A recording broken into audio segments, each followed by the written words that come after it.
Ini ialah isu negara.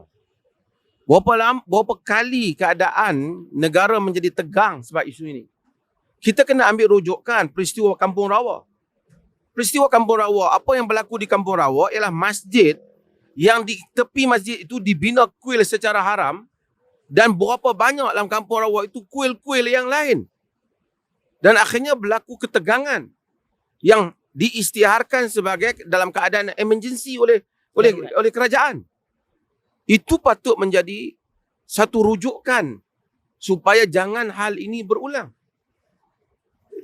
Manusia ni kadang-kadang sebahagian orang dia terlupa apabila orang terlalu berbuat baik. Saya lihat dia bukan saja isu ketegangan, isu keselamatan. Kuil umpamanya kepada pintu masuk hospital Bukit Mentajam. Siapa yang boleh pergi sana? Juga kuil di hospital di sini di Kuala Lumpur. Hospital di Bukit Mentajam, sehingga nak masuk jalan menjadi sempit dan bahaya. Dibina kuil betul-betul pada jalan masuk hospital. Pintu masuk utama hospital. Tanahnya tanah kerajaan.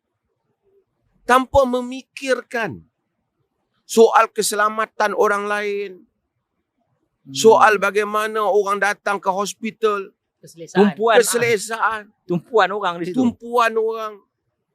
Lindung kereta yang datang. Dia tak fikir.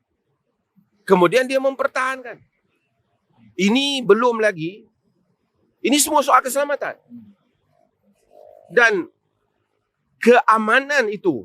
Ada mufti yang cakap tentang keamanan. Keamanan apa jika hal ini kita gagal, perkara basic ini jika dirungkaikan. Ini bukan agama rahib yang seorang tu berada di dalam masjid dan tidak memperdulikan apa yang berlaku di luar.